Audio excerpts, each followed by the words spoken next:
Glória a Deus, a paz do Senhor Jesus, igreja. Amém. Que honra poder retornar a essa casa, poder participar de uma noite tão abençoada como essa. Foi o Senhor que preparou essa noite para que nós estivéssemos aqui adorando o seu nome. Só Ele é digno e não há outro lugar melhor para nós estarmos senão aqui na casa de Deus. Todas as vezes que eu tenho a oportunidade de estar num lugar de tanto alinhamento como essa que nós estamos tendo hoje aqui, nessa noite, eu sempre digo isso, pessoal que acompanha a gente já sabe. Numa noite como essa, você está no lugar certo, na hora certa, fazendo a coisa certa.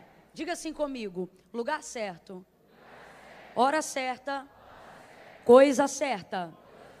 É o que você está fazendo. Você está no lugar certo, na hora certa, fazendo a coisa certa. Não é sempre que a gente consegue ser tão assertivo assim.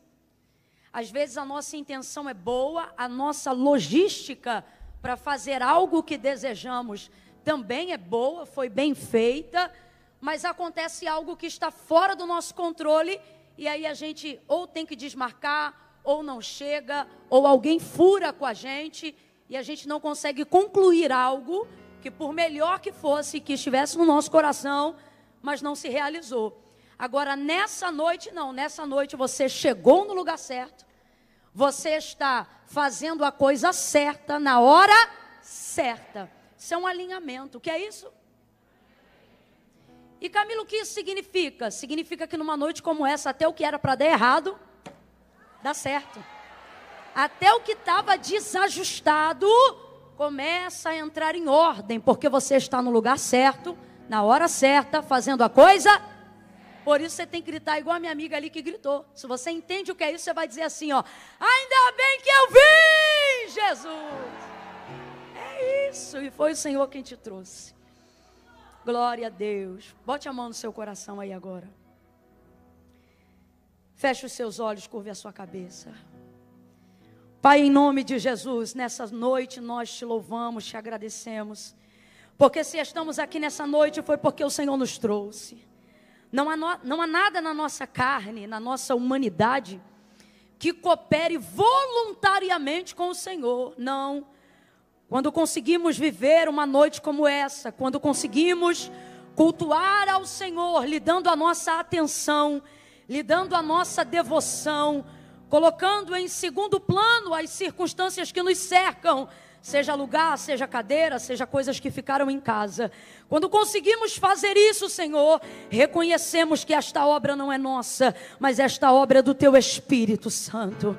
Ele nos trouxe nessa noite, a Ele seja a glória, a Ele seja a honra. Obrigada pela oportunidade de juntos podermos adorar o Teu nome nessa noite. Muito obrigada, fica conosco, continua conosco, tomando a nossa mente em Tuas mãos, tomando o nosso coração em Tuas mãos.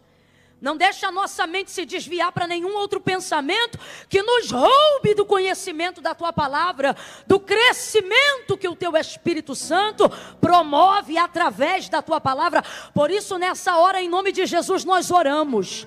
E como igreja, nós repreendemos. E na autoridade do nome de Jesus, nós damos uma ordem agora, para que todo espírito que faz oposição à Tua palavra, de frieza, de espia, Pai, tudo aquilo que vem para distrair, para nos tirar do foco, vai amarrando agora, neutraliza toda a força do mal, agora mesmo, repreende a crise de ansiedade, a síndrome do pensamento acelerado, a dificuldade de entendimento, a letargia, Senhor, que cada célula do nosso corpo agora esteja subordinada ao conhecimento, ao desejo de ouvir a Tua voz e de ouvir a Tua palavra, para que haja transformação, mudança, crescimento, direção.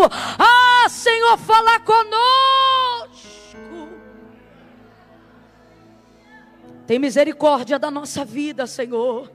Tem misericórdia. Onde estão aqueles que clamam por misericórdia?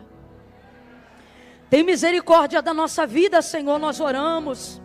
Os dias são tão maus e está tudo tão estranho. O único lugar em que nós sentimos segurança perfeita e paz plena é em Ti, é quando Tu fala conosco. Por isso nessa noite nós estamos aqui, não é por causa de uma pessoa, não é por causa de um nome, não é nem mesmo por causa de um evento, Senhor. A conferência é só uma circunstância que nós criamos para estarmos no lugar aonde a Tua voz se manifesta, porque aonde o Senhor fala,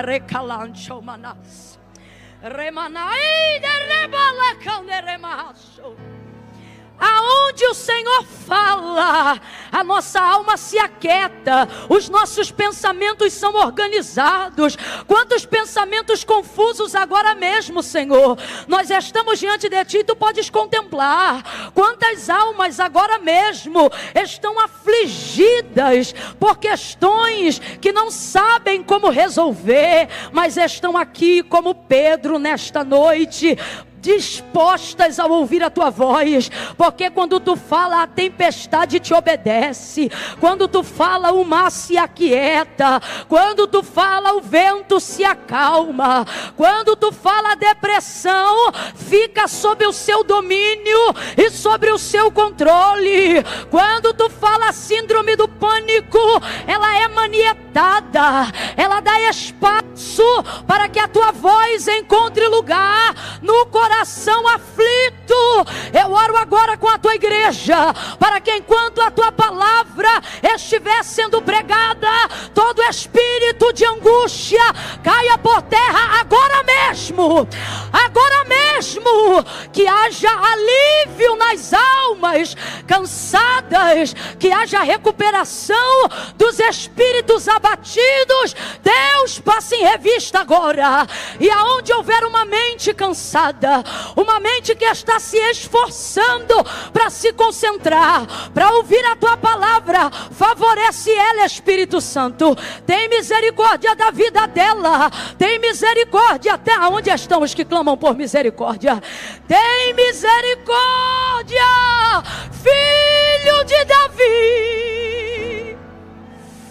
Rimanda regai chomasai.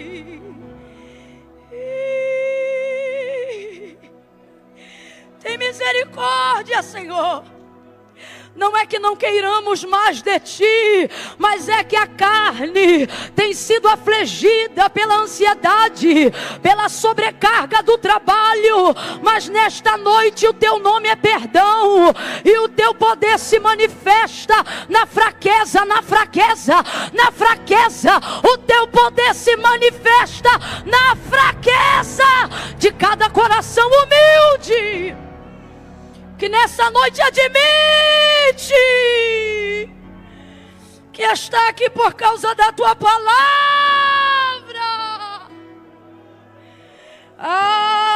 Se não for a Tua palavra, nós erramos.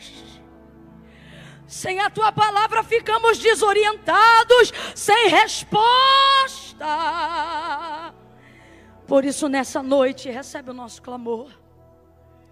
Por isso nessa noite tem misericórdia de nós. Por isso nessa noite traga alívio para as almas e resposta. Traga resposta. É noite de resposta. Traga resposta. Resposta. É noite de resposta. Nos dando direção, Senhor, nos dando alinhamento. Fica conosco. Aonde estão os que clamam para que Ele fique? Fala com Ele, fica conosco, Senhor. Fala conosco, Senhor. Porque se o Senhor falar, tudo muda, em nome de Jesus. Faz assim como quem aquieta a alma e bota ela no lugar. Fala assim, em nome de Jesus. Podemos dizer amém? Amém. Glória a Deus. Oh, aleluia. Aleluia, aleluia, aleluia. Oh, aleluia. Vocês estão me ouvindo bem?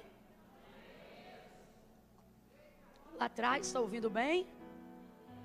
Então só eu que não estou me ouvindo bem, me dá só mais um cadinho de retorno, tem misericórdia dessa serva.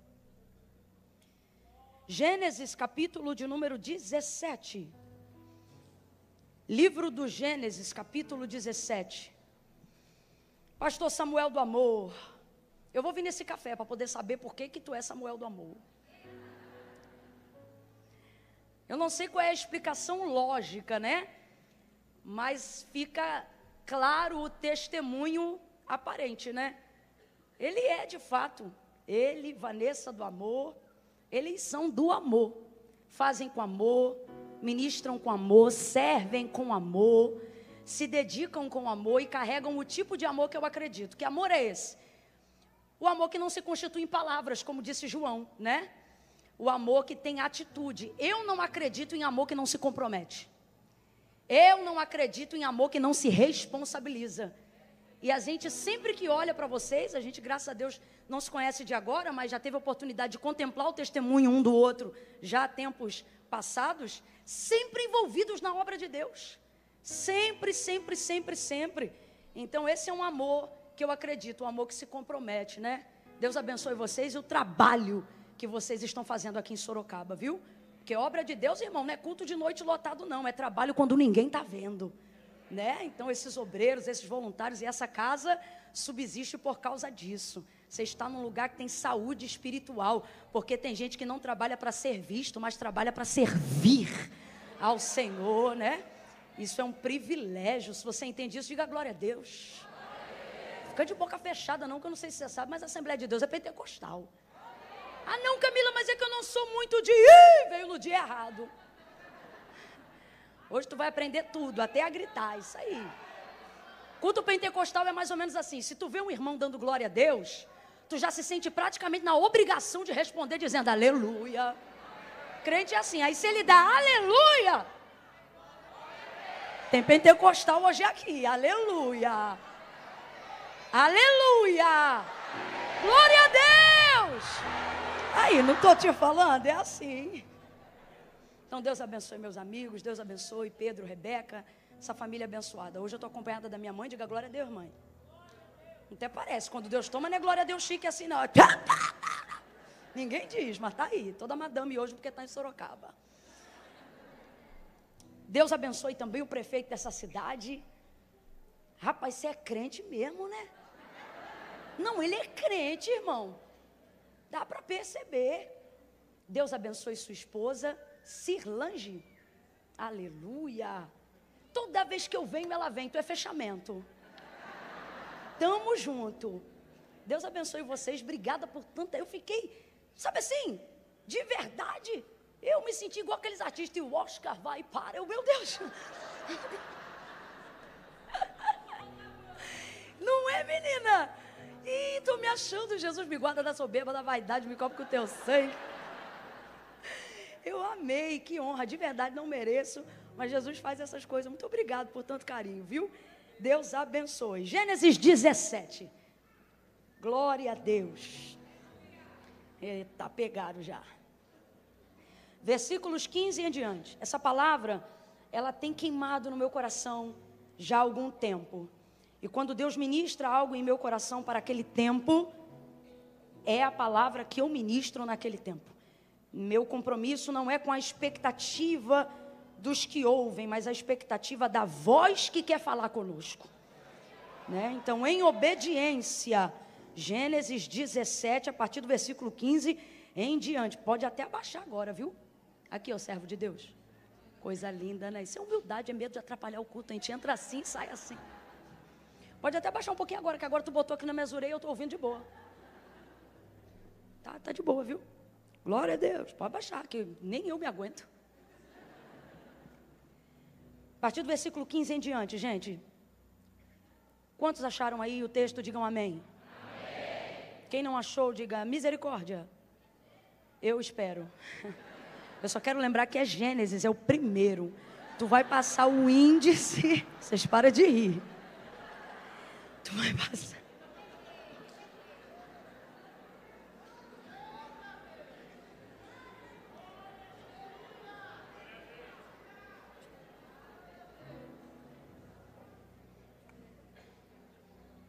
Aí passou o índice e chegou Gênesis. De vez em quando eu vou ter que beber uma água. Aí você não fica me secando, não. Eu passei por um tempo atrás um processo de desidratação severa e ainda estou em recuperação. Olha lá, a terra. A outra. Do nada, cara. Deixa para depois. Trouxe pandeiro? Não trouxe, né? Vamos ao texto, irmãos. Versículo 15 em diante. Diz assim.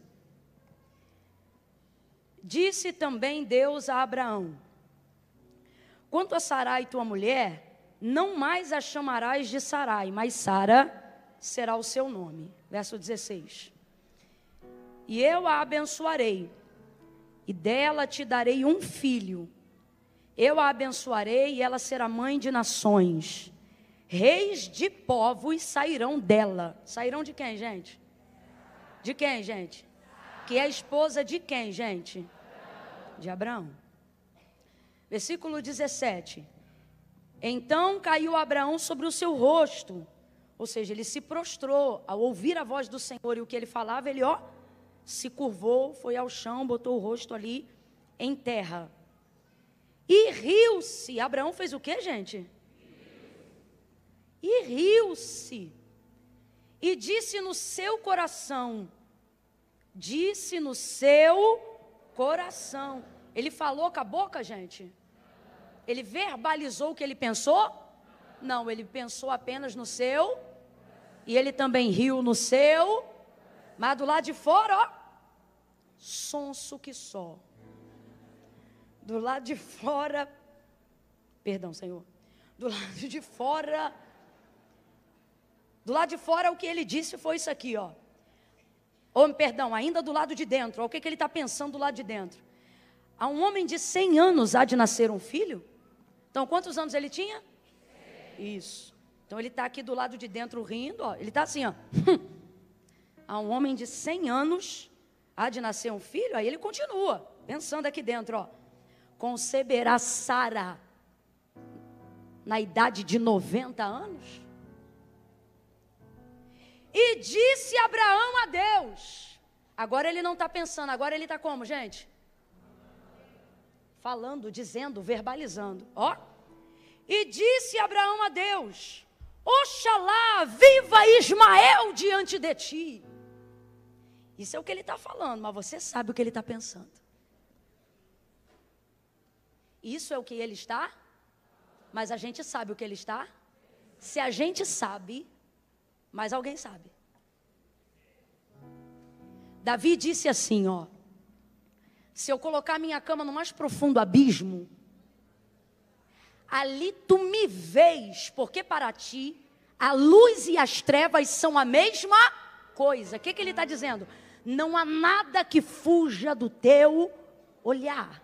Aí ele diz assim: e se eu subir a alva tão alto aonde o sol rompe, no ponto do meio-dia, onde ele estabelece o seu ponto mais alto, ali tu estás. Para onde eu fugirei da tua presença? Para onde eu fugirei do teu olhar? Senhor, tu me sondas. Senhor, tu me sondas e me conheces. Deus te conhece como teu pai te conhece? Deus te conhece como tua mãe te conhece?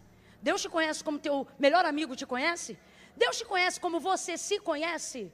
Não, olha o que ele diz para Israel: eu sei que pensamentos tenho de vós, diz o Senhor, pensamentos de paz e não de mal, para lhes dar o fim que desejais. O que Deus está dizendo? Não penso de você o que as pessoas pensam de você.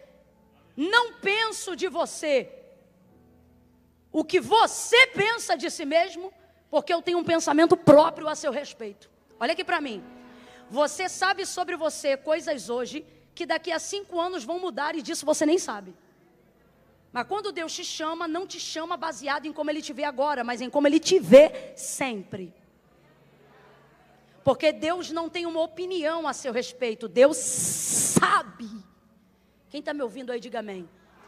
Deus sabe quem você é. Complete para mim, por favor. Deus sabe. Deus. Então preste atenção. Deus não acha. Deus sabe. Deus não tem uma opinião de acordo com a circunstância do momento que eu vivo hoje. Deus sabe. Deus não me conhece como as pessoas me conhecem. Deus me conhece mais do que a minha própria capacidade, ainda que eu esteja no auge da minha maturidade. Ainda nesse auge, Deus me conhece melhor que eu mesma. Me sondas. Davi continua, ou no Salmo, e ele ainda diz assim: antes que a palavra venha em minha boca, tu sabes. Oh, aleluia. Vou falar como Deus está mandando. Você acha que você está escondendo o quê, meu irmão? Antes que a palavra venha em minha boca, tu sabes o que eu vou dizer. Se sabes o que eu vou dizer, porque me sondas por dentro, também sabes o que eu penso mesmo quando eu não falo. Sim ou não? Sim ou não? Então olha o susto que Abraão vai tomar. A gente sabe de tudo isso, mas de vez em quando tem que refrescar a memória. Deus está falando de Sara. Você leu comigo? Reproduz aí novamente. Deus está falando de quem? Ele falou que quem ia gerar? Naquele ano, ele vai afirmar isso. Que naquele ano, Sara vai dar à luz a Isaac. Essa promessa é nova ou é antiga, gente? Quem conhece um pouquinho do texto ou da vida de Abraão, responda aí com inteligência. Essa promessa é nova ou é antiga? Muito antiga. A primeira vez que Deus falou isso com Abraão, foram há 25 anos atrás desse dia, que a gente está lendo aqui agora. Então diga para mim, quantos anos tem essa promessa? Quantos anos tem essa promessa? 25 anos. Esta não é a primeira vez que Deus está falando com Abraão sobre ele ter um filho, sobre o nome desse filho ser Isaac, sobre este filho nascer do ventre de Sara, sua esposa. Nenhuma das circunstâncias anteriores foram mudadas, preste atenção, nem da promessa que Deus fez, nem da esterilidade de Sara. Durante 25 anos, tudo permaneceu exatamente da mesma maneira. A esterilidade dela se manteve, a impossibilidade dela para gerar se manteve. O passar do tempo agravou a impossibilidade pela velhice de Abraão. Então, se antes Sara, e só Sara, era estéril, agora Abraão também define que ele acredita ser estéril pela passagem do tempo. Haja vista que ele já vai fazer naquele ano 100 anos de idade. Então, a circunstância não só é semelhante a como ela era no dia em que ele recebeu a promessa a primeira vez, como ela piorou em razão do tempo que passou. Quem entendeu, diga amém. Mas a palavra se mantém da mesma maneira, como se o tempo não tivesse passado. Aquilo que Deus falou há 25 anos atrás, quando apareceu em Gênesis 12 pela primeira vez a Abraão, é aquilo que se mantém agora, 25 anos mais tarde, depois do capítulo 12 até o capítulo 17. A gente está falando de 25 anos, de um longo período de espera. Então, se a impossibilidade não mudou, se a circunstância não só não mudou, como piorou em razão do tempo, isto é uma coisa. E o que é outra coisa? Outra coisa é que a palavra também não mudou por causa da circunstância. A circunstância piorou e a palavra continua. O tempo passou e a palavra continua. Antes só Sara era estéril. Agora na concepção de Abraão, Sara é estéril e ele também é estéril, porque o tempo agravou o problema. O tempo aumentou a impossibilidade. O tempo estreitou o circuito da circunstância. O tempo abateu a alma. O tempo deu uma amargurada no espírito. O tempo tirou o vigor dos primeiros dias de quando você ouve a promessa. Agora veja, eu não estou falando de alguém que a gente conhece dentro do nosso tempo. Eu não estou falando de um vizinho, rapaz. Eu estou falando daquele a quem o autor da carta aos Hebreus chama de pai da fé. Tem alguém comigo aqui? Então responda, quem é tido como pai da fé?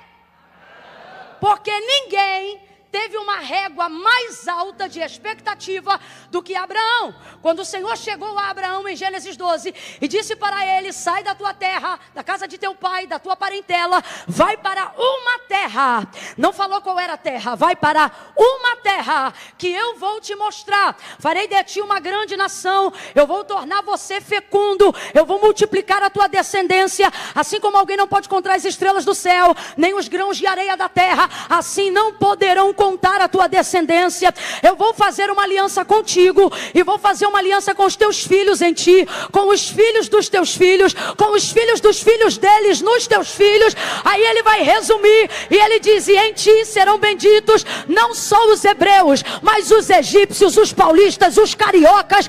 Em ti serão benditas todas as famílias da terra, porque aquilo que eu estou te entregando, Abraão, é tão grande, tão grande, tão grande. Tu tá alinhadinho comigo, é desse jeito mesmo, vamos embora, eu tô amando.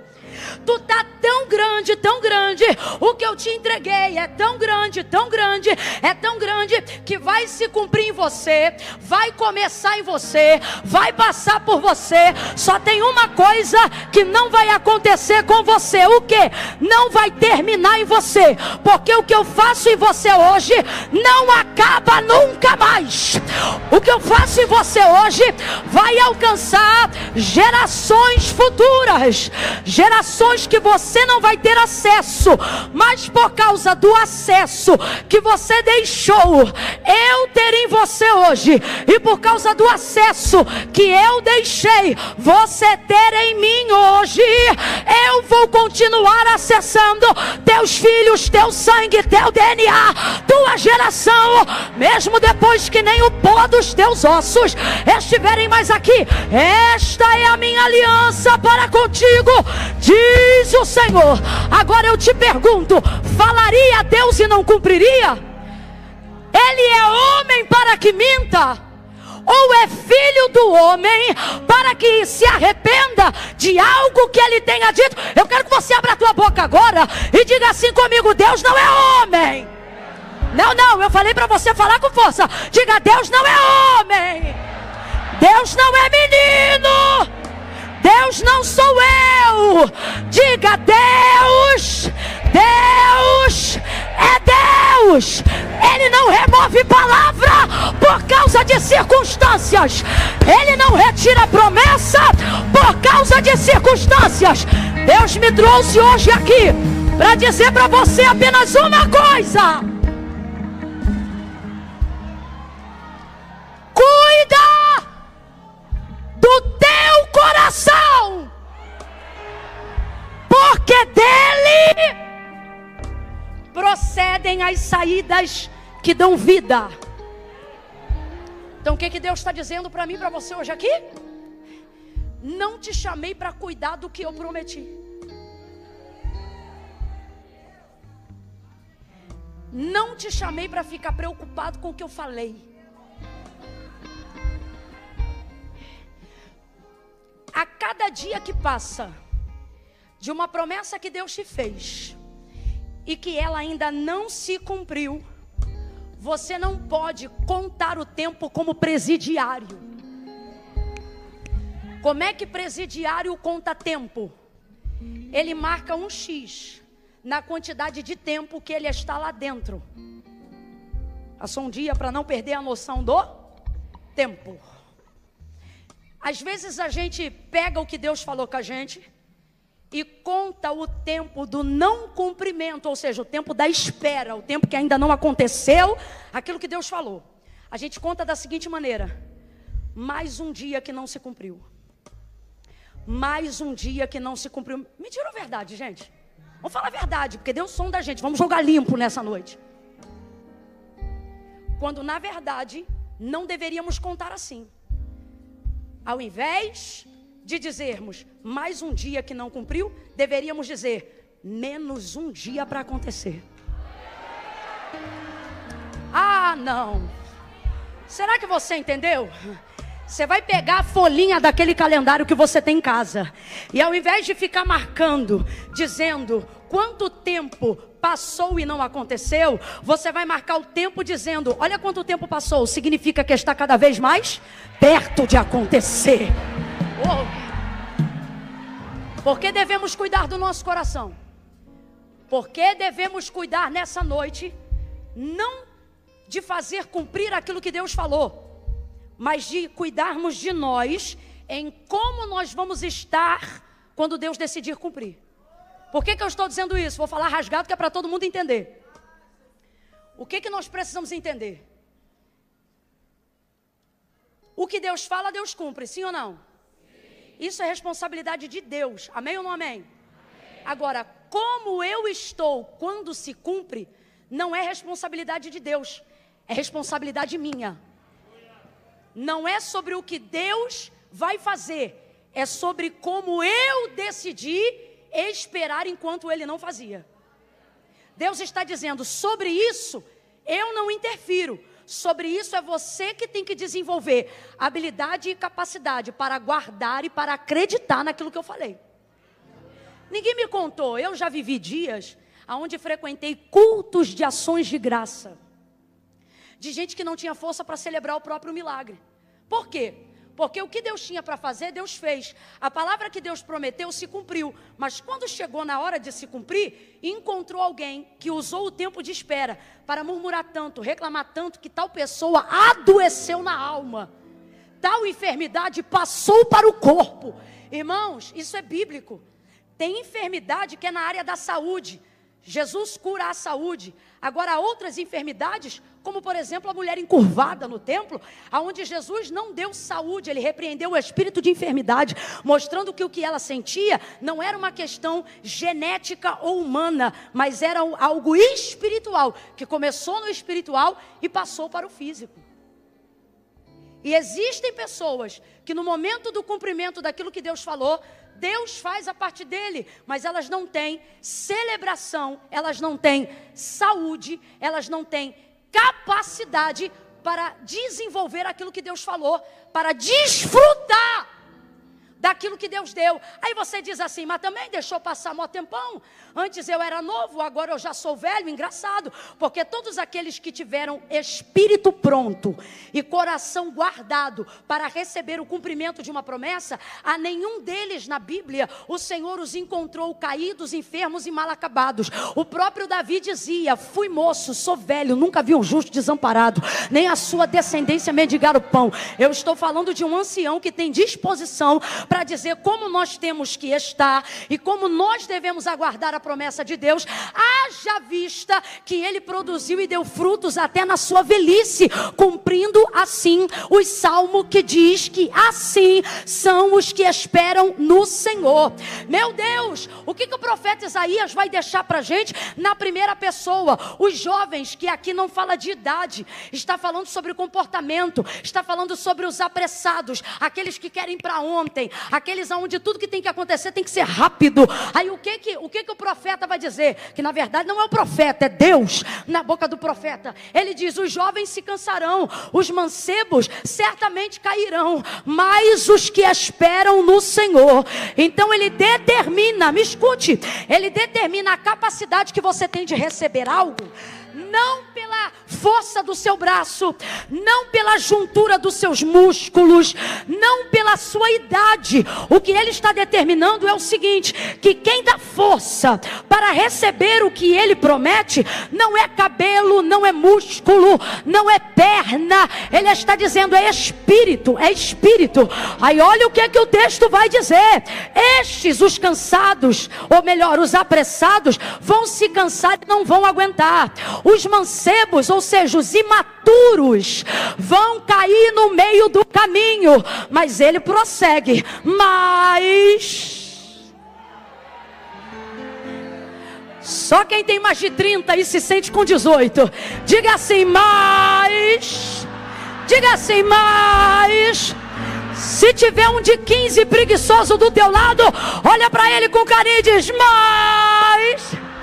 mas os que esperam no Senhor renovarão as suas forças, subirão com asas como de águia, correrão e não se cansarão, correrão e não se cansarão.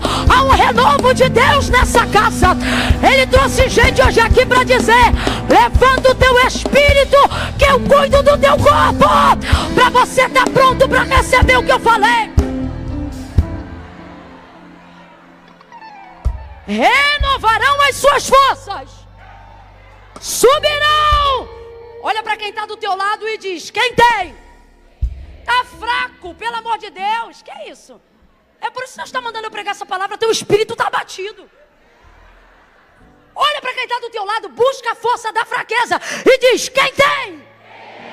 Isso. Espírito pronto. Carne é segundo plano. Camila não entende nada, vai entender agora. Olha o que Salomão disse. Ele disse assim, Eclesiastes: o espírito de pé animará todo o corpo.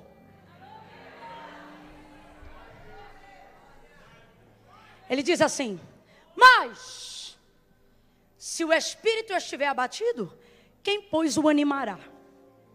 O que o texto está dizendo é isso aqui, ó. Luta para manter teu espírito forte, porque o espírito forte levanta o corpo. Gente, quem está lutando aqui com dieta, academia, está entendendo o que eu estou falando? Não vira a chave do lado de fora se não virar do lado de dentro. Dieta não é não comer do lado de fora, é mudar a mentalidade do lado de dentro. Treino, academia, atividade física, seja lá o que for, todo mundo sabe.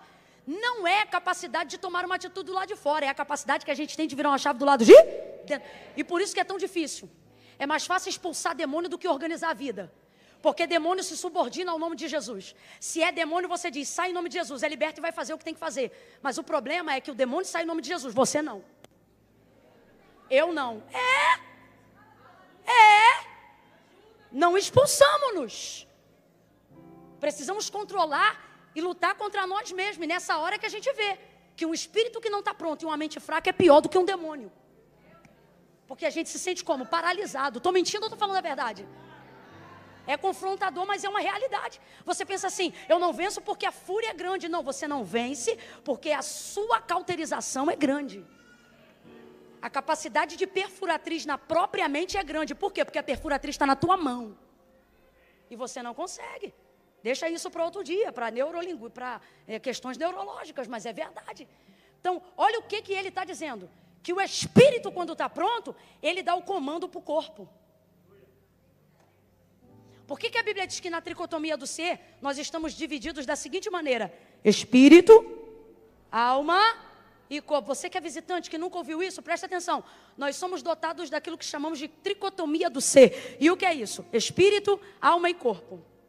Espírito, o governo de Deus sobre mim, minha capacidade de me posicionar e me subordinar à vontade de Deus. Eu quero o governo de Deus, o controle de Deus. O não vivo mais eu, mas Cristo vive em mim. Amém? Espírito, capacidade de dominar a minha mente, capacidade de dominar sobre as minhas vontades da carne. O que é a alma? O que é a alma? A alma, ela não governa, ela só sofre efeito de causa. A alma transborda, a alma chora, a alma sente, a alma sofre. A alma às vezes se magoa com que o espírito ou a mente diz assim: não, isso aí foi sem querer. E a gente diz: eu sei, mas fica triste do mesmo jeito. O que é isso?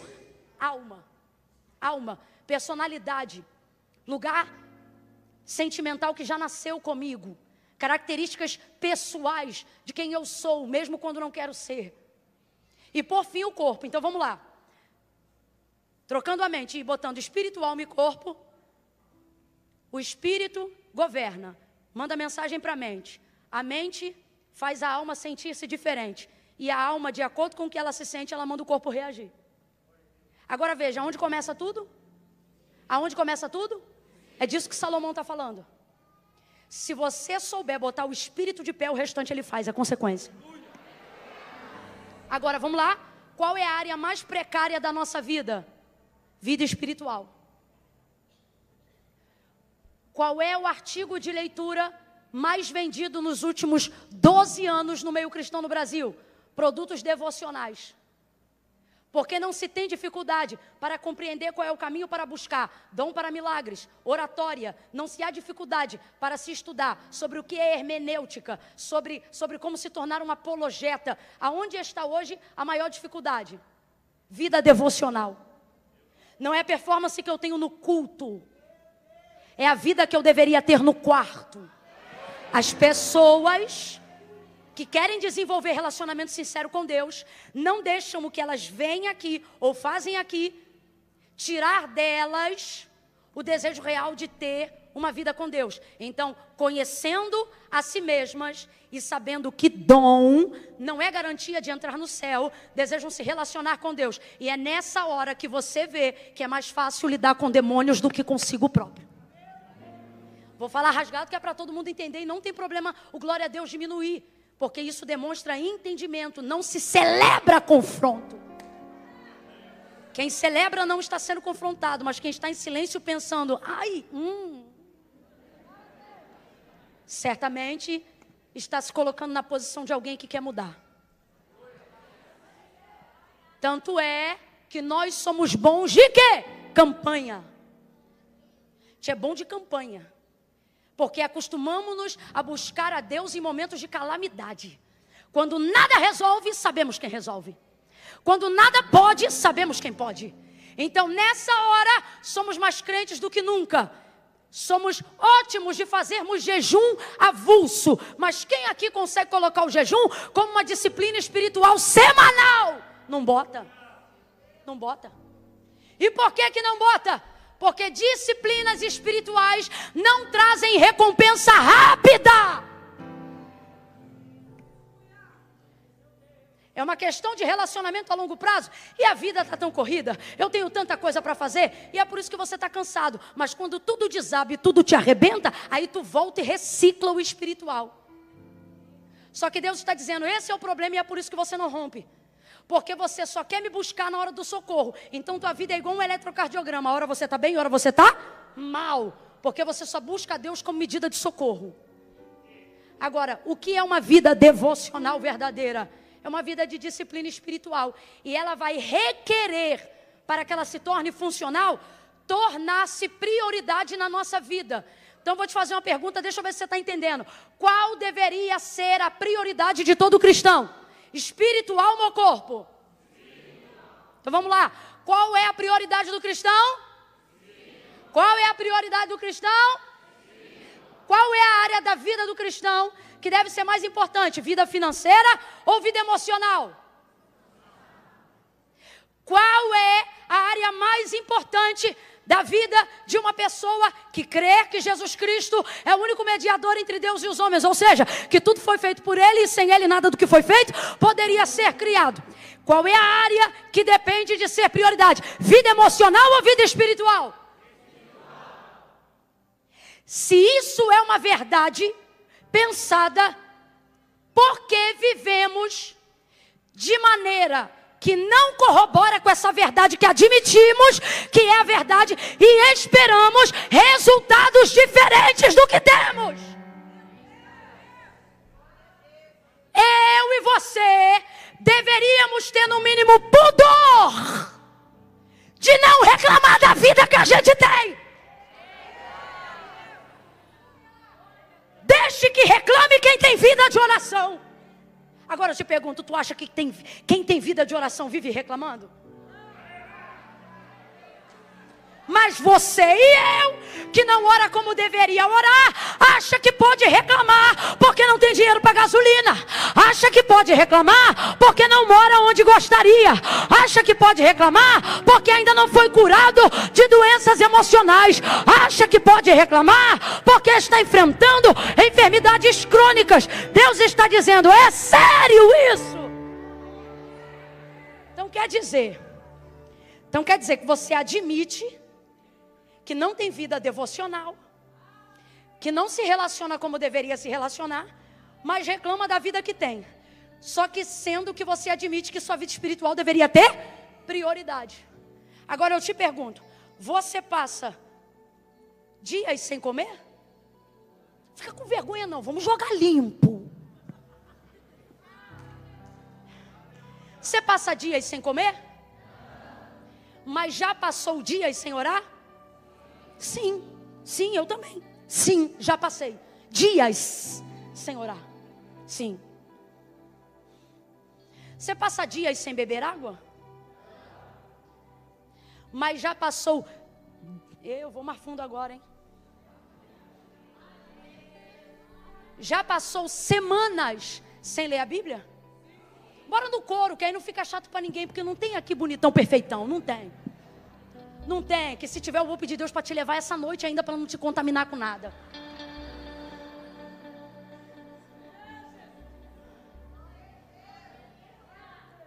Já ficou meses sem ler a Bíblia? Sim. Já leu a Bíblia só quando abria ela na igreja? Vou falar a verdade. Então por que você está reclamando? Está reclamando de quê? Você tem que ser coerente. Ou vida espiritual é prioridade, você não pode reclamar da sua vida. Ou para começar a mudar a sua vida, você tem que voltar a colocar a sua vida espiritual em primeiro.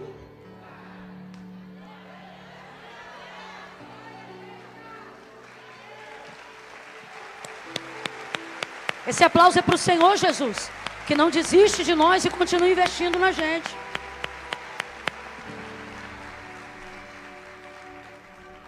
Então veja, porque promessas já não têm sobre nós o mesmo peso de glória que tiveram quando ouvimos de Deus?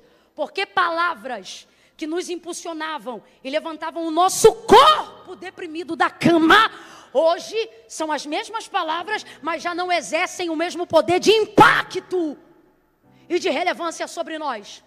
Porque vida espiritual é coisa que eu preciso cuidar, não é coisa da qual Deus tenha que determinar para mim. Quem está entendendo, diga amém. Então vamos lá. Deus aparece para Abraão, faz para ele essa promessa, que eu já falei para você. Ele recebe com vigor, recebe com vitalidade, ele recebe com alegria. E o que acontece depois que você recebe de Deus uma promessa? Você vive para ver cumprido aquilo que Deus te falou. E a sua alegria não é saber o que você vai ter, é saber que vai vir da mão de Deus. É isso, basicamente é isso. Só que ele vai peregrinar 25 anos. Responda para mim, porque eu já te falei. Quantos anos vão se passar? No período da espera, ele vai entender que ele precisa mudar a circunstância. Quando a palavra não cumpre, a gente começa a achar que a nossa circunstância está errada. Vamos falar a verdade. Quantos de nós aqui já fizemos votos que não fomos capazes de pagar? Propósitos que não fomos capazes de levar. Quantas vezes aqui na casa de Deus, na hora de uma efusão espiritual, você disse, essa semana inteira eu vou jejuar. Chegou em casa, esqueceu, meteu o dedo na televisão e nem lembrou mais. Ô, gente, vamos falar a verdade. E por que isso acontece? Porque na hora a gente recebe o impacto de uma maneira, só que o tempo passa. E o tempo subordina a todos. E só aqueles que conseguem proteger o coração serão capazes de ter vigor para ter celebração quando receber. Escute isso. Abraão tenta mudar as circunstâncias. Se o tempo passou e eu não vivi o que Deus falou, deve ter algo errado em mim. E se nessa noite eu te disser que quando Deus fez aquela promessa, Ele já sabia de toda a nossa incompetência?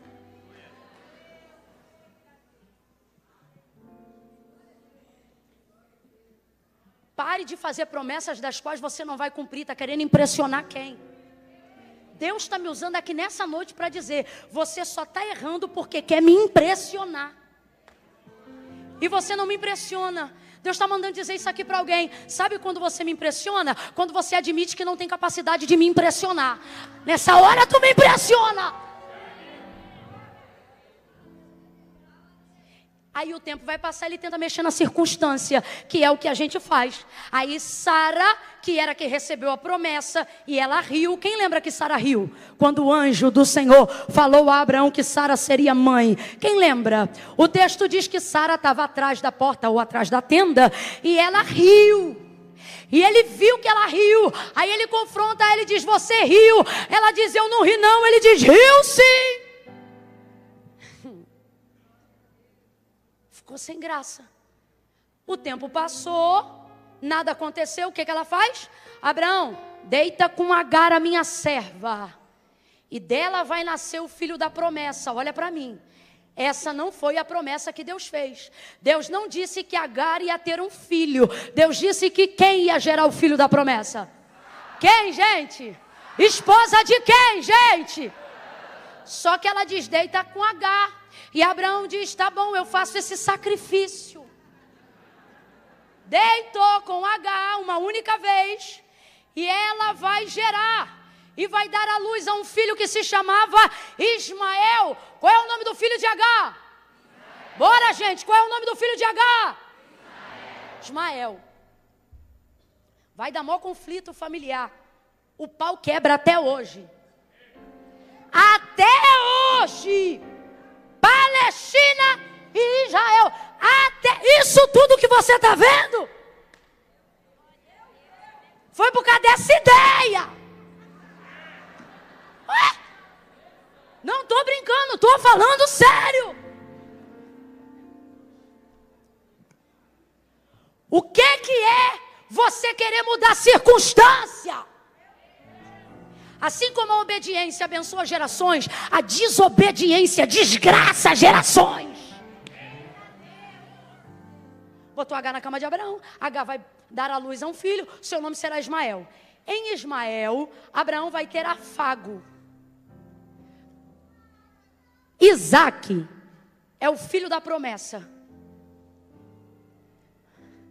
Mas eu quero que você entenda comigo humanamente uma coisa aqui. Da boca de quem Abraão ouviu pela primeira vez? Papai. Hã? Para ajudar quem não sabe. Quem veio primeiro, Ismael ou Isaque? Mas quem era o filho da promessa? Mas quem veio primeiro? Ismael era o filho da promessa? Não, mas ele veio. Ismael é fruto do esforço de quem não aguenta esperar. Ismael é fruto da ansiedade de quem acha que tem que fazer cumprir o que Deus falou. Ismael é quem quer dar resposta para a sociedade. Porque o problema da gente fazer o que Deus não mandou para tentar alcançar o que Deus vai mandar é que a gente não quer que a sociedade pense que a gente é desocupado. Deus diz assim, espera que eu vou cumprir, só caminha comigo. Nós deveríamos só caminhar com Deus e fazer o que Ele quer. E não se preocupar nem ficar perturbado. Mas você entra nisso daqui, ó. E passa o dia inteiro assim, ó. Aí você diz, está todo mundo fazendo alguma coisa, eu tenho que fazer alguma coisa também. Ismael é fruto disso. Ismael é fruto do conjunto de algoritmos. Ismael é fruto dos métodos que dão certo esse ano. Ismael é fruto dos CNPJs que eu abri em direção de Deus. Ismael é fruto dos empreendimentos que eu não aguentei esperar no que Deus falou. Aí vive em consagração pedindo porta de socorro. E Deus está dizendo, desde quando eu te prometi porta de escape, eu te fiz uma promessa. Mas você não aguenta esperar. Você tem medo da família achar que você é desocupado. Que depois que você virou crente, você virou sem vergonha. Aí você fica naquela, caindo na zombaria de quem diz assim, ué, tá achando que vai vir do céu? Vai vir do céu. Porque o mundo não espera do céu. Mas a igreja sabe, o homem não tem coisa alguma se do céu não lhe for dado. Deus sustentou milhões. Eu disse que Deus sustentou milhões. Completa para mim, por favor. Deus sustentou com o maná que descia do céu. O Deus que faz promessa tem sustentabilidade do céu. Mas a gente quer respaldo na terra. A gente quer dar resposta para a sociedade. A gente quer se meter a ser empresário onde Deus não chamou. Porque a gente não aguenta não sustentar o orgulho de não ter. O orgulho de ter que dizer, estou esperando em Deus. Não aguenta. Não aguenta. Então a gente se mete em sociedade que não tem nada a ver. Depois nasce e é aquilo que nos alimenta. E aí a gente chama aquilo de Ismael.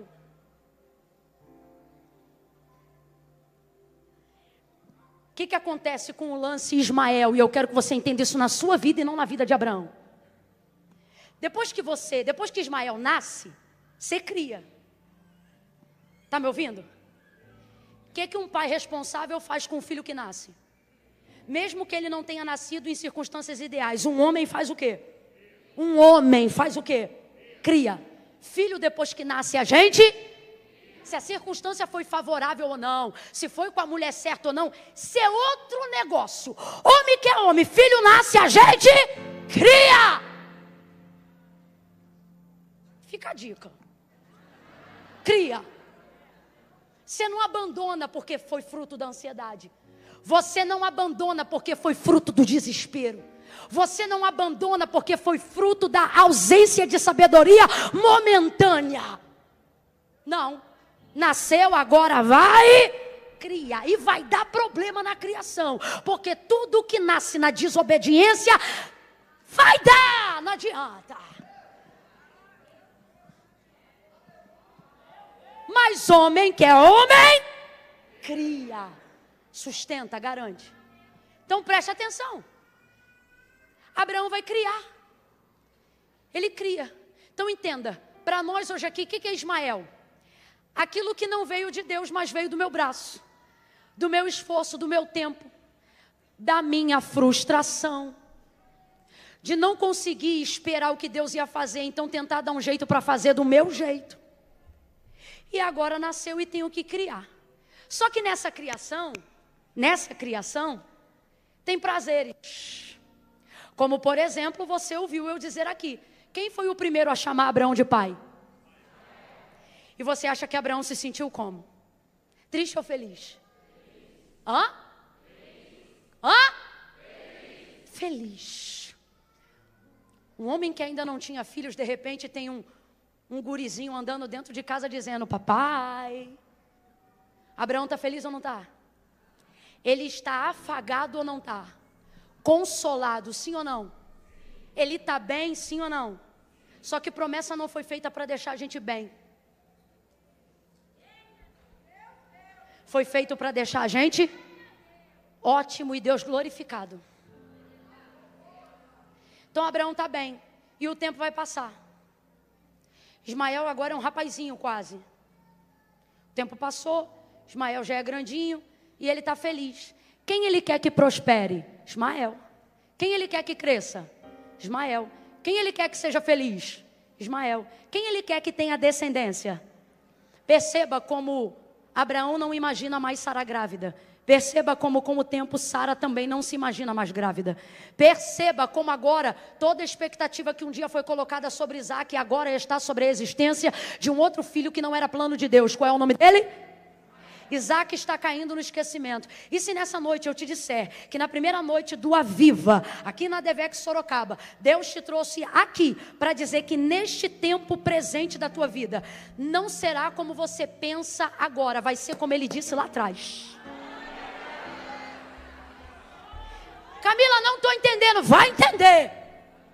O que ele está dizendo é o seguinte: te trouxe aqui nestes dias para te dizer que Isaac vem aí. Veja como algumas pessoas não celebram esta palavra e eu vou dizer por quê. Não é porque está cansado, é porque Isaac não te enche mais os olhos. Isaac fazia sentido quando combinava com aquela vida lá atrás, aonde as suas perspectivas eram outras, sua jovialidade era outra. Hoje você já enterrou gente que faz você pensar que se essa pessoa não está mais com você, não precisa nem cumprir Isaac, porque a sua alegria era que aquela pessoa visse Isaac nascer.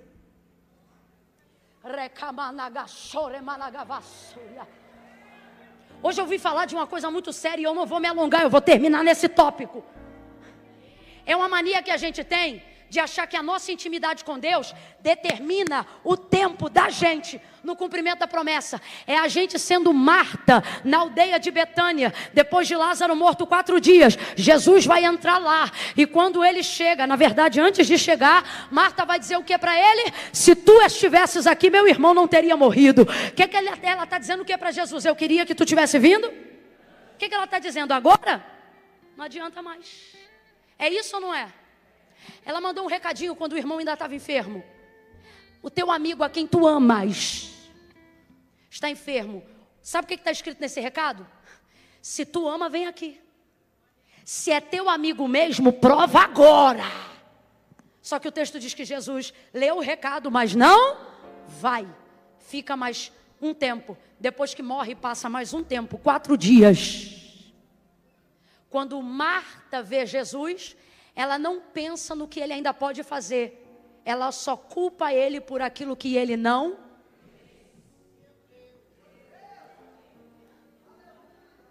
Olha isso. Ele chega, ela diz isso. Aí ele diz assim para ela: Marta, teu irmão vai ressuscitar. Ela não celebra, porque a mente dela não consegue mais ver o que ele vai fazer. Ela quer falar do que ele... Porque o orgulho dela está ferido. Porque a comunidade inteira sabe que eles são amigos. Vamos lá? Eles são... A Bíblia não conta tudo, mas tem coisa que dá para a gente imaginar sem contar. Os 3 textos na Bíblia de João mostram que a casa que Jesus mais visitava, porque amava, era a casa de Marta, Maria e Lázaro. Quando fica doente e manda o recado, eu vejo os amigos de Marta, de Maria e Lázaro entrando dentro da casa e perguntando: ele veio hoje? Ele já veio? Ele vai vir amanhã? Afinal, você é amiga do dono do milagre. Passa um dia, 2, ele não vem. Qual é a expectativa dele? Que ele venha logo, que ele venha já, que ele venha breve. Mas ele morre e Jesus não vem. Quando ele chega, ela não consegue ter alcance do que ele ainda vai fazer, porque ela ficou parada no trauma daquilo que ele não, no tempo que ela esperava. É nessa hora que a gente vê que os milagres não são para a glória dele, são para a nossa vanglória. Nosso relacionamento muda com ele na hora que ele decide ser soberano. Todo mundo aqui ama Deus até que ele decide ser soberano e não explicar porque não salvou o teu filho daquela enfermidade que o matou. Todo mundo aqui ama a Deus até que ele decide não ter vindo no dia que você não queria ter assinado o divórcio. Todo mundo aqui ama a Deus até que você não enterre sua mãe tão jovem.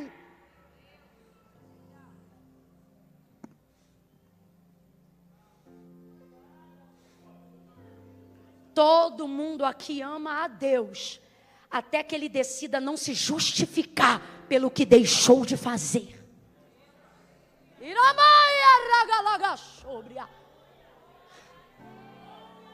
Agora, por que ele fez isso com a casa de Marta, Maria e Lázaro? Porque ele os amava e eles também amavam ele. Existem determinadas coisas que Deus não faz só porque ele sabe que aquele relacionamento é forte o suficiente. Ei! Alguém está entendendo? Alguém está entendendo? Agora eu tenho uma notícia para quem quer ser amigo. Porque se há algo em comum entre Lázaro e Jesus, era algo que havia em comum entre Deus e Abraão. O quê? Eles não eram mais servo e senhor, eles eram amigos. Porque todo o tempo do não cumprimento não era Deus te humilhando, era Deus te dizendo: eu não quero ser o teu Senhor que te dá, eu quero ser amigo. Vamos usar o tempo da espera para nos relacionar.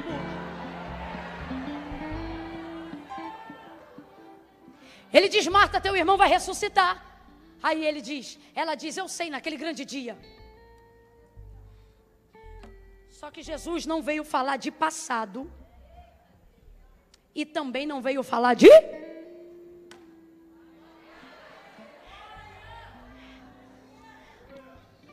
Ô, gente, olha isso. Se tu estivesse aqui, ou seja, eu queria que o Senhor tivesse vindo. Aí ele diz, teu irmão vai ressuscitar. Ela diz: eu sei, naquele grande dia. Marta só está conseguindo andar em 2 frequências. Ou passado ou... Não é bom só transitar nessas 2 áreas.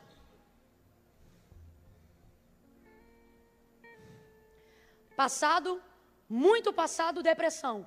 Muito futuro, ansiedade. Ok? Qual é o melhor momento para se viver? Equilíbrio perfeito entre os 2 tempos. Nem muito passado, nem muito futuro. O ideal é ficar no... Jesus vai olhar para ela e vai dizer: Marta, eu sou a ressurreição e a vida. Aquele que creu em mim, não. Aquele que for crer em mim, também não. Olha o texto. Marta, eu sou a ressurreição e a vida, aquele que crê. Alguém já entendeu? O que ele está dizendo para ela? O que ele está dizendo para ela? Ele está dizendo, Marta, não fiz no passado quando você esperou que eu fizesse. Também não vou fazer no futuro, onde você está achando que eu vou fazer. Eu vou fazer quando? Ele está dizendo para a gente o seguinte: nada do que eu deixei de fazer vai me impedir de fazer o que eu estou para fazer agora. Todas as tuas dores, levante a tua mão. Todos os teus traumas, tudo aquilo que afetou o teu passado, tudo aquilo que está tentando roubar o teu presente, tudo aquilo que está te trazendo ansiedade no futuro, levanta a mão assim para receber. Assim diz o Senhor: nem lá, nem lá, é aqui, é esse ano, é no tempo presente. Fecha a mão e diga: é agora, é agora, é agora. Bota a tua cabeça no presente. Que mané 2025, a gente ainda está em 2024, tem muita coisa para acontecer ainda esse ano. Bota essa cabeça para funcionar no presente. Aleluia! Aleluia! Oh glória!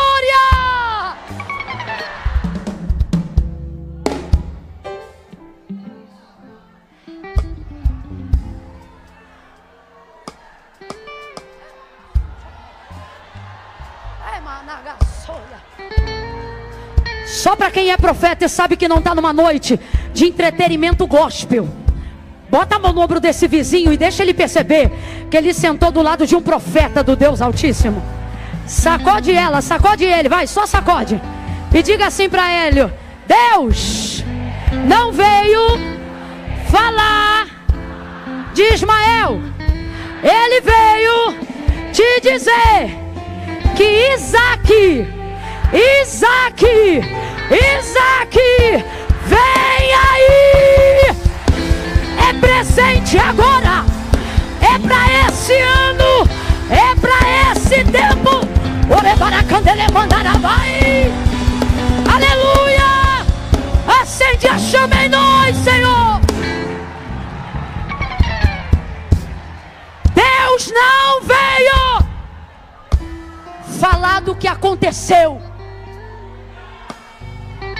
Deus não foi conversar com Marta do que aconteceu. Também não foi conversar com Abraão sobre a ideia que ele e Sara tiveram. Não!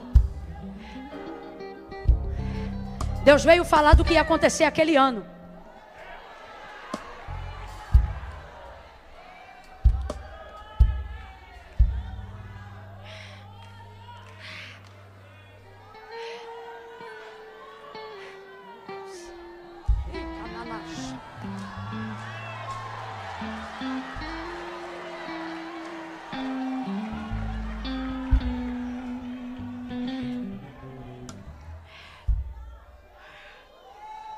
Deus fala da promessa e Abraão diz o quê?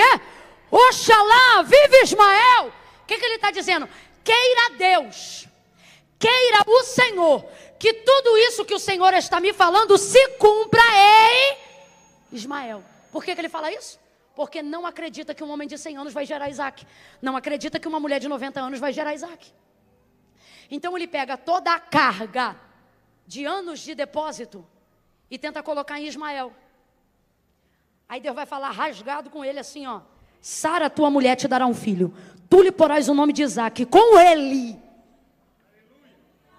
Com ele quem, gente? Ismael ou Isaac? Com ele quem? Eu estabelecerei a minha aliança perpétua. Eu vou falar como Deus está mandando. Ó, quando Deus faz uma aliança com você, é com você. Com quem você faz aliança é problema teu.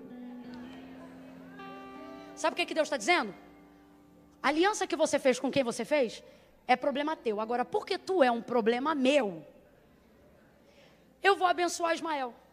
Só que eu quero te lembrar, minha aliança perpétua não é com Ismael, é com... Porque Ismael é fruto da sua ansiedade, mas Isaac é fruto da minha palavra. Sara vai gerar esse filho e ela vai ser mãe de reis. Ela vai gerar reis de povos e nações. Deus nos trouxe aqui para dizer para a gente: ou você volta a imaginar Isaac como quando você imaginava quando ainda nem tinha Ismael,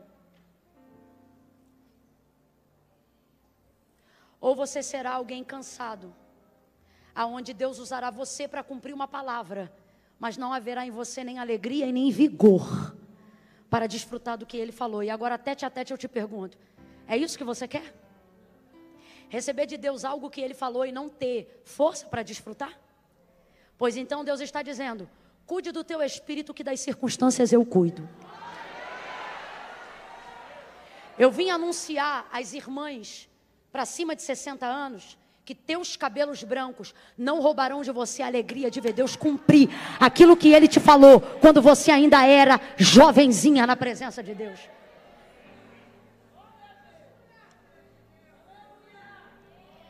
Se Sara já era estéril antes, agora ela é mais estéril do que nunca, porque ela é estéril junto com Abraão. Mas deixa eu te falar, Isaac não respeita útero, Isaac não respeita esterilidade, Isaac não respeita a idade, Isaac não respeita circunstância desfavorável.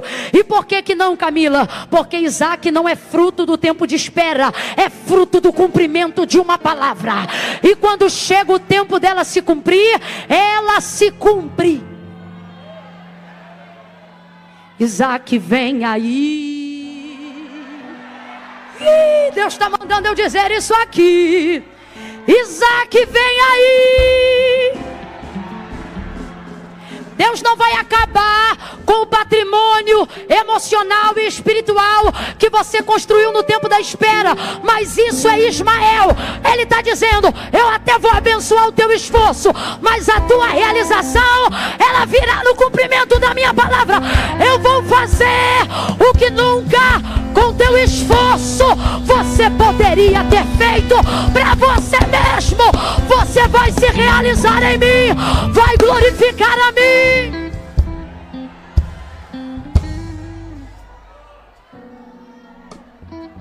Sara gera Isaac. Isaac nasce. E nasce quando? Grita comigo: naquele ano. Vamos lá, depois de 25 anos, quando foi que ele nasceu? Quando foi que ele nasceu? Quando foi que ele nasceu? Só quem tem fé vai gritar 2024. Quando foi que ele nasceu?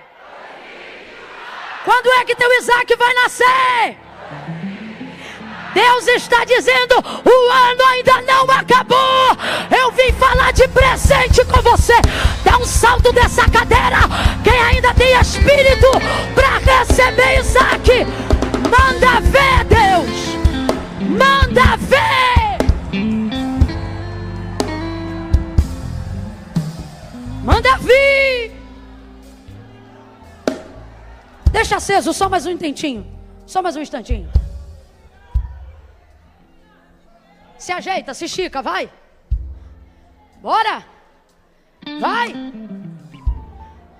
Se ajeita, espírito pronto, ó. Espírito pronto, levanta o corpo, bora. Eita, gente.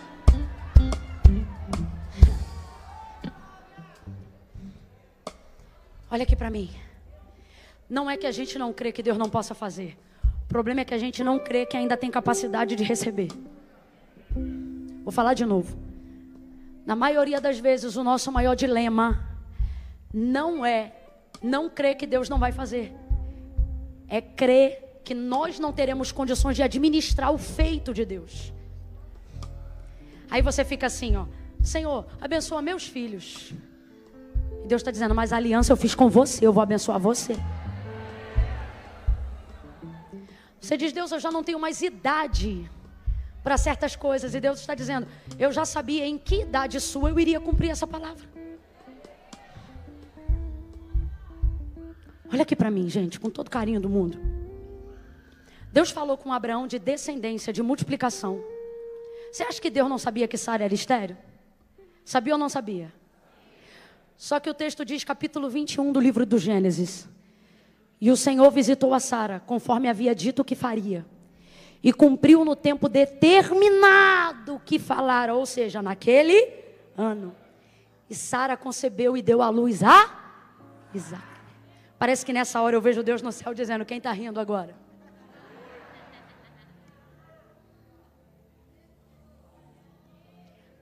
O cumprimento de tudo que Deus falou para Abraão iria se cumprir em Isaque, porque a multiplicação da descendência viria nele. Quem está me ouvindo, diga amém. Isaque poderia ter casado com qualquer mulher, mas debaixo de oração Deus vai determinar uma esposa para ele, através de Eliezer, lá na parentela de Abraão. Ele vai chegar num poço, vai orar, e de repente vai chegar uma moça que se chamava Rebeca. Essa é a escolhida para casar com o filho da promessa. Qual é o nome dela? Ele se casa com ela e imediatamente o texto diz assim: e Rebeca era... Aí eu te pergunto, será que Deus não sabia que está escolhendo uma casa de mulheres estéreis para falar de multiplicação e descendência? Aí, pasme, o texto diz assim: e Isaque orou, e o Senhor visitou Rebeca. E Rebeca gerou Jacó e Esaú. Vai ouvindo aí que não acabou não. Duas nações no ventre. Nasce Jacó e Esaú. Esaú nasce primeiro, Jacó nasce depois. Jacó recebe a eleição para ser o escolhido. Nosso Deus tem um testemunho patenteado nessa família. Todo Israel sabe que Deus é Deus de Abraão, Isaque e Jacó. Deus de Abraão, Deus que faz promessa. Deus de Isaque, Deus que cumpre tudo o que promete. Deus de Jacó, Deus que dá manutenção àquilo que já realizou. Deus de Abraão, Deus de Isaque, Deus de Jacó foi o escolhido. Esaú, mulheres, filhos, todo ano, de várias ao mesmo tempo. Não podia ter sido dele para multiplicar a descendência, o cara dá filho igual uva. Mas não, Deus escolhe quem? Jacó. Aí ele se apaixona por uma mulher que se chamava Raquel. Trabalha por ela 7 anos e recebe a irmã, porque o sogro enrola ele. Trabalha mais 7, 14 para casar com quem ele amava. E você achando aí que aquela menina é difícil. Ele se apaixona por ela, então ele trabalha por ela. Qual era o nome daquela que ele amava? Raquel. Vamos lá? Qual era o nome daquela que ele amava? Raquel. Só que ele já tinha casado com Lia ou Leia. Essa mulher dava filho todo ano. Todo ano ela dava filho, irmão. O cara não respeitava nem o resguardo dela, Samuel. Todo ano. Meu Deus, por que eu sou assim? Lia dava filho. Só que a maior promessa para guardar o povo de Deus ia vir daquela que ele amava. E qual era aquele amava? Mas Raquel era o quê?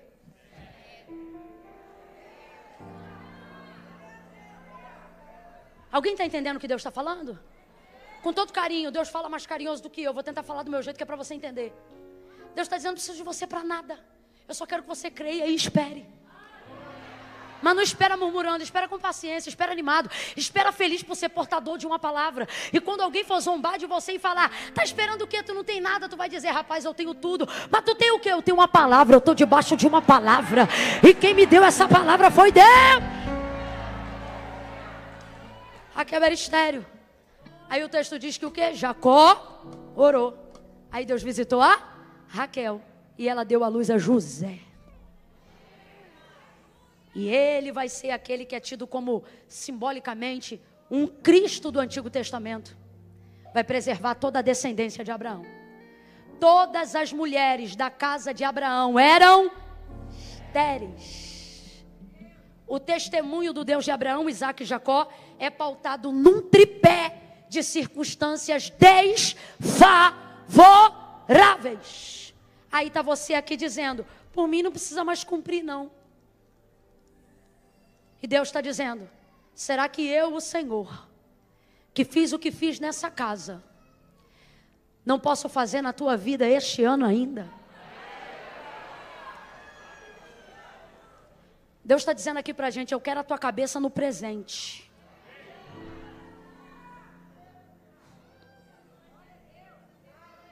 Fecha os olhos, curva a sua cabeça aí agora. Levanta a cabeça de novo, olha para mim rapidinho. Ai, Camila, calha a boca que eu quero ir embora. Quem é que está te segurando? Deixa eu só te falar uma coisa. 5 minutos lá fora não mudam nada. Mas aqui cada minuto pode mudar até 1 ano da nossa vida. Segunda coisa, e a gente vai orar. Olha, com todo carinho, gente. Você pode falar de Deus o dia inteiro. Eu posso pregar 2, 3, 4 horas aqui. Está amarrado, eu não vou. Só que entenda uma coisa. Falar de Deus não é a mesma coisa que falar com Deus.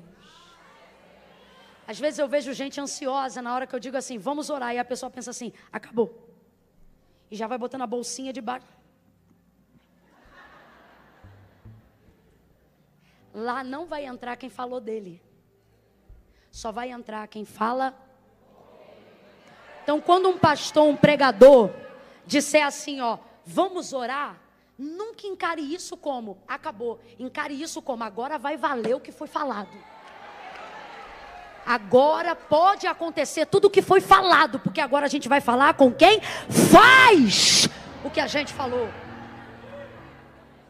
É nessa perspectiva. Fecha o olho e curva a cabeça. Isso. Vim falar contigo, Senhor, sobre isso aí que essa pregadora falou. Essa é a tua oração. Eu vou te ajudar em oração agora. Comece a orar e a dizer, Senhor, eu não precisa ser com as minhas palavras não, ok? Pode ser com as suas.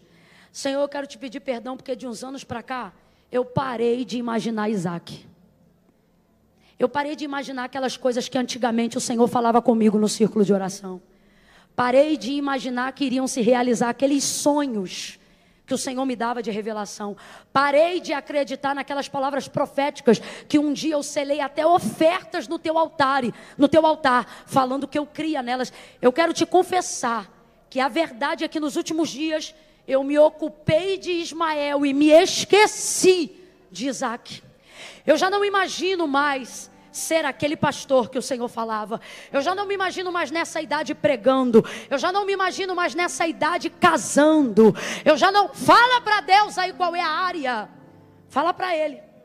É verdade, tu sabes. Senhor, quantas vezes eu quis ser profeta, mas eu negligenciei uma vida de oração. E hoje eu te confesso, eu já não me vejo mais curando pessoas. Mas nesta noite eu quero me lembrar das promessas e da unção que tu liberaste há anos atrás para mim, dizendo que eu iria curar, dizendo que eu iria pregar, dizendo que eu iria fazer aquilo que tu me deu autoridade para fazer. Mas eu dependi de circunstâncias. O tempo mexeu com as minhas emoções. Pessoas que eu enterrei, pessoas que eu me separei, alianças que foram quebradas, mexeram nas minhas expectativas. E hoje eu lhe confesso, há mais desejo de estabilidade do que desejo de viver milagre. Por isso nessa noite eu quero te pedir perdão. Eu quero te pedir, recobra a consciência de filho.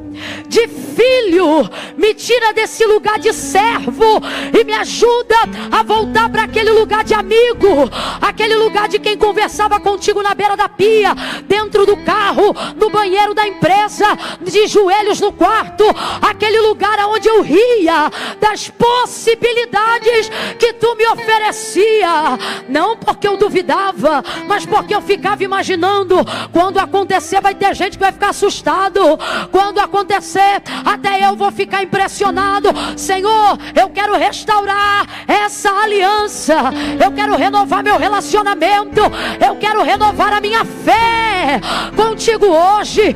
Eu quero me subordinar a essa palavra. Eu quero dizer que eu te louvo, eu até te louvo por Ismael, mas eu não vou deixar Isaac no esquecimento. Traga ele